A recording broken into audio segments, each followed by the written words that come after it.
Hi friends, मैं आकांक्षा शर्मा जी की with आकांक्षा में आपका स्वागत करती हूँ। फ्रेंड्स, पेपर और जो मेंस का पेपर 2 का सेकेंड पार्ट है समाजशास्त्र, टोटली चेंज हो गया है। उसमें 5 यूनिट जोड़ दी गई हैं। समाज से संबंधित नहीं है, मैंने बनाया है, मतलब बहुत अलग अलग टॉपिक दिए गए हैं। जैसे ग्रामीण और नगरीय समाजशास्त्र है, जनसंख्या पे टॉपिक दिया है, जनजाति से संबंधित टॉपिक दिया है, मनोविकार अवसाद से संबंधित टॉपिक दिया है। तो ये पूरे का पूरा जो सिलेबस है MPPSC मेंस का पेपर 2 का, उसमें टोटल 5 यूनिट में डिवाइड किया है। उसकी यूनिट 1 का हमने पहला भाग आपको कर लिया था। इसके लिए मैंने समाजशास्त्र की क्लास स्टार्ट करी है, जिसमें हम L1 कर चुके हैं, मतलब पहला लेक्चर समाजशास्त्र का हो चुका है। दूसरा आज हम करने वाले हैं। इसके अलावा दो पेपर का जो वीडियो चला रही हूँ। एक पेपर 4 है, पेपर 4 भी 2 पार्ट में डिवाइड है इस बारी। पेपर पार्ट 1 और पार्ट 2, दूसरा पार्ट उद्यमिता का है और पहला नीति शास्त्र वाला है। तो उसकी भी करीब 6-7 क्लासेस हो चुकी हैं। प्लेलिस्ट बना दी है, वहाँ से देख लीजिएगा। और समाजशास्त्र की दूसरी वीडियो है, उसकी प्लेलिस्ट की लिंक मैं डिस्क्रिप्शन बॉक्स में डाल दूँगी नीचे, तो आप वहाँ से ज्वाइन कर सकते हैं। तो चलिए स्टार्ट करते हैं। ये जो हमारे नोट्स हैं और नोट्स का वॉल्यूम 6 जो है यूनिट 1 समाजशास्त्र का है। इस प्रकार के नोट्स इसमें कवर किए गए हैं। तो चलिए स्टार्ट करते हैं। पहला है समाजशास्त्र को समझाकर उसकी अवधारणा बताइए। समाजशास्त्र क्या है, उसकी अवधारणा हमें बताना है। तो समाजशास्त्र क्या होता है? गिडिंग्स के अनुसार यह समाज का एक वैज्ञानिक अध्ययन है। गिडिंग्स ने क्या बोला है कि ये समाज का एक वैज्ञानिक अध्ययन है। इसकी अवधारणा बताना है, मतलब ये आपको 7 मार्क में पूछा जाएगा। तो समाजशास्त्र ऐसा क्या है? गिडिंग्स के अनुसार ये समाज का एक वैज्ञानिक अध्ययन है। अवधारणा में क्या आ जाएगा कि सबसे पहले एक वैज्ञानिक पद्धति पर आधारित है। समाजशास्त्र क्या है? पूरी तरह से वैज्ञानिक पद्धति पर आधारित है। समाज, समुदाय, संस्था की ये व्याख्या करता है। समाज हो, संस्था हो, समुदाय हो, उसकी ये व्याख्या करता है। समाज में वातावरण को परिभाषित करता है। सामाजिक मूल्यों की विशेषता का अध्ययन करता है। समाज की आर्थिक, सामाजिक, सांस्कृतिक, भौगोलिक स्थिति पर आधारित है। तो इस प्रकार हम समाजशास्त्र की परिभाषा किसी समाजशास्त्री के द्वारा ही देंगे तो क्वेश्चन जो है बहुत ज़्यादा अट्रैक्टिव बन जाता है। तो इस प्रकार आप इसको लिख सकते हैं। अगला क्वेश्चन है, समाजशास्त्र एक सामाजिक विज्ञान है ना कि प्राकृतिक विज्ञान, स्पष्ट करो। ये किसने बोला है? मतलब ये क्या है, किस प्रकार से आप कह सकते हो कि जो समाजशास्त्र है वो एक सामाजिक विज्ञान है ना कि प्राकृतिक विज्ञान? कैसे आप कह सकते हो? तो समाजशास्त्र एक सामाजिक विज्ञान है ना कि प्राकृतिक विज्ञान। इसका कारण है कि जो समाजशास्त्र की विषय सामग्री है मनुष्य और उसका सामाजिक व्यवहार है। समाजशास्त्र की विषय सामग्री, समाजशास्त्र का जो विषय है वो क्या है? मनुष्य है और उसका सामाजिक व्यवहार है। व मनुष्य का व्यवहार परिवर्तनशील है। सामाजिक विज्ञान में हम क्या सीखते हैं? सामाजिक विज्ञान मतलब जो हमें समाज के बारे में जानकारी देता है, समाज की स्थितियाँ, समाज की वैज्ञानिक स्थितियाँ, भौतिक स्थितियाँ, उसकी जानकारी देता है, वो सामाजिक विज्ञान होता है। तो ये एक प्रकार का प्राकृतिक विज्ञान ना होकर ये एक सामाजिक विज्ञान ही है समाजशास्त्र, क्योंकि हमको समाजशास्त्र में यही सामाजिक जानकारी मिलती है, ना कि प्रकृति की जानकारी मिलती है। यही कारण है कि समाजशास्त्र की जो विषय सामग्री है उसका जो मेन केंद्र बिंदु है मनुष्य है और उसका व्यवहार है। वह मनुष्य का व्यवहार क्या है? परिवर्तनशील है, वो जो बदलता रहता है। समाज के कोई बुरे लोग होते हैं तो उनके प्रति उनका व्यवहार अलग होता है, अच्छे लोग होते हैं तो उनके प्रति उनका व्यवहार अलग होता है। तो इस प्रकार समाजशास्त्र में जो व्यवहार है वो मनुष्य का बदलता रहता है। समाजशास्त्र में सत्यापनहीता व पूर्वानुमान लगाना प्राकृतिक विज्ञानों से अधिक कठिन है। समाजशास्त्र में सत्यापन करना या पूर्वानुमान लगाना, किसी को सत्यापन कर देना कि ये ऐसा है, ये गलत है, ये सही है या ये पूर्व अनुमान लगाना कि ये इस तरह से हो सकता है, तो ये बहुत ज़्यादा कठिन कार्य हो जाता है। प्राकृतिक जबकि विज्ञान जो होता है प्राकृतिक विज्ञान, उसमें हम अनुमान लगा सकते हैं इजीली, यहाँ पे अनुमान नहीं लगा सकते।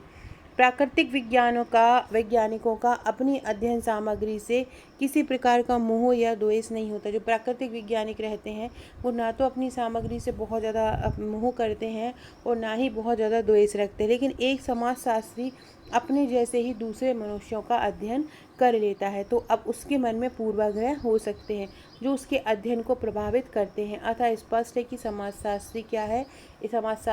एक सामाजिक विज्ञान है, न कि प्राकृतिक विज्ञान है। अगला क्वेश्चन है कुटुंब। कुटुंब एक टॉपिक है।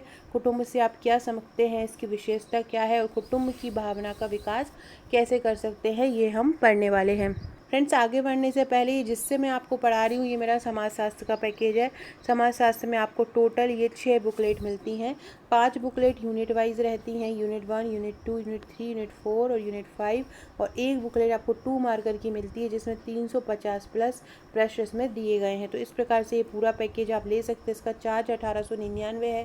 हमारे नोट्स का चार्ज ज़्यादा इसलिए क्योंकि हमारे नोट्स हैंड रिटन है, कॉपी कराना पड़ता है। अगर आप कम के मार्केट में ले लेंगे, समझ में नहीं आएंगे, तो वही स्थिति अब आपको 2 से 3 बुक लेना पड़ती है। लेकिन यहाँ पे पूरा का पूरा हैंड रिटन है, बहुत ईजी लैंग्वेज में कवर किया गया है जिससे पढ़ने में आसानी होती है। हमारे न्यू सिलेबस का जो पेपर 4 है पार्ट A प्लस B, उसका चार्ज 2899 है। समाजशास्त्र का जो 2 सेकेंड पार्ट है उसका चार्ज 1899 है और पेपर 5 का 599। इस प्रकार से ये हार्ड कॉपी में उपलब्ध रहेंगे।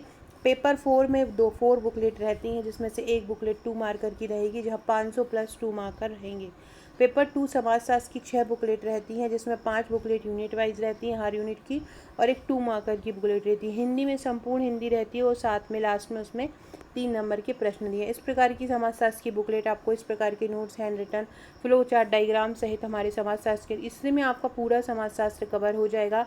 1899 प्लस कुरियर समाजशास्त्र का ये चार्ज है।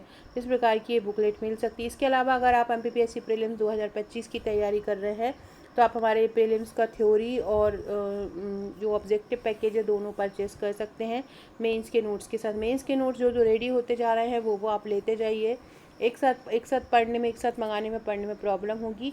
सेकेंड पार्ट 2 जो न्यू जुड़ा है इसलिए हमने सबसे पहले उसको ही तैयार किया। अभी पहले पूरा पेपर 2 तैयार करके पेपर 2 का जो पार्ट 1 है उसमें भी यूनिट 3 और 4 नई जुड़ी हुई हैं, फिर हम पेपर 3 तैयार करेंगे। तो इस प्रकार से ये पेपर 4 के नोट्स हैं। पेपर 4 में टोटल 4 बुक्स मिलती हैं।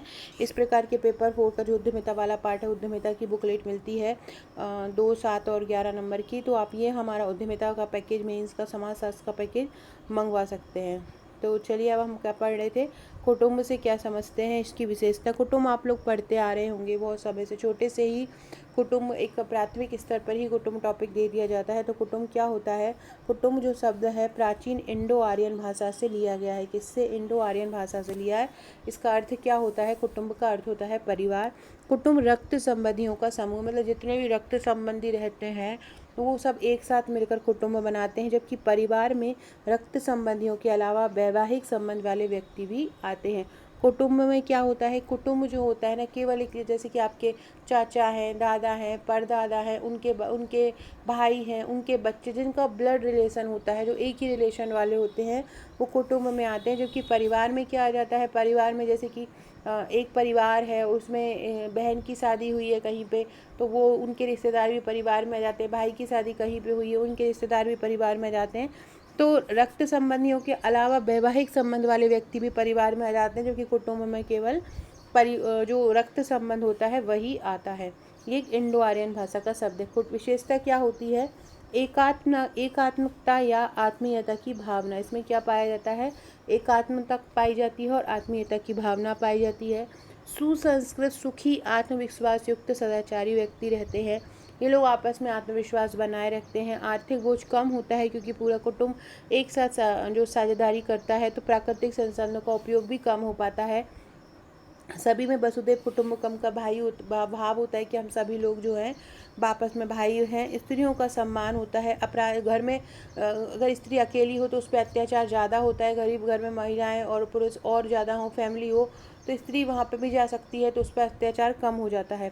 सबको साथ लेकर चलने की भावना कुटुंब में पाई जाती है। पर्यावरण हितैषी होते हैं।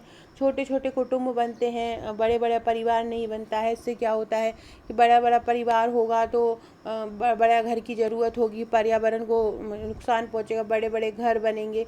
तो इस प्रकार से पर्यावरण हितैषी रहते हैं। समस्याओं का हल आसान हो जाता है।